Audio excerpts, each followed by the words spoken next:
Hello guys, नमस्ते। तो आज हम पढ़ने वाले हैं पे टॉपिक को। सबसे पहले जानते ही होता क्या है।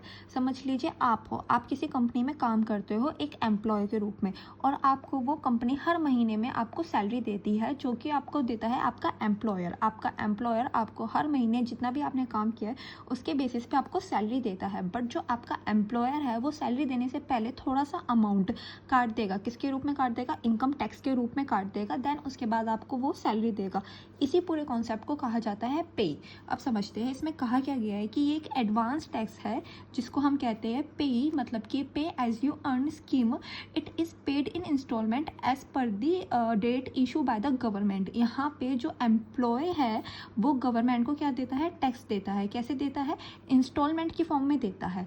क्यों? क्योंकि जो पर्सन है एम्प्लॉय, वो जो सिंगल पेमेंट है, जो हर पर्सन क्या करता है, जो इंडिया के सिटीजन्स होते हैं मोस्टली उनसे क्या लिया जाता है? इनकम टैक्स लिया जाता है at the end of the year के एंड में। ये वाली चीज़ को हटा के यहाँ पे एक कॉन्सेप्ट लाया गया है पे, जो कि बेसिकली एम्प्लॉयज़ के लिए होता है, जहाँ पे वो गवर्नमेंट को इंस्टॉलमेंट के फॉर्म में क्या देते हैं? सैलरी देते हैं, मतलब कि इनकम टैक्स देते हैं, थोड़ा सा सैलरी का पार्ट पे करते हैं, और ये सिंगल पेमेंट की जो टॉपिक है या फिर प्रोसीजर है उससे बच सके, जिससे कि जो हमारे एम्प्लॉयज़ हैं ना उन पे ज़्यादा बर्डन ना पड़े, इसलिए ये कॉन्सेप्ट लाया गया है।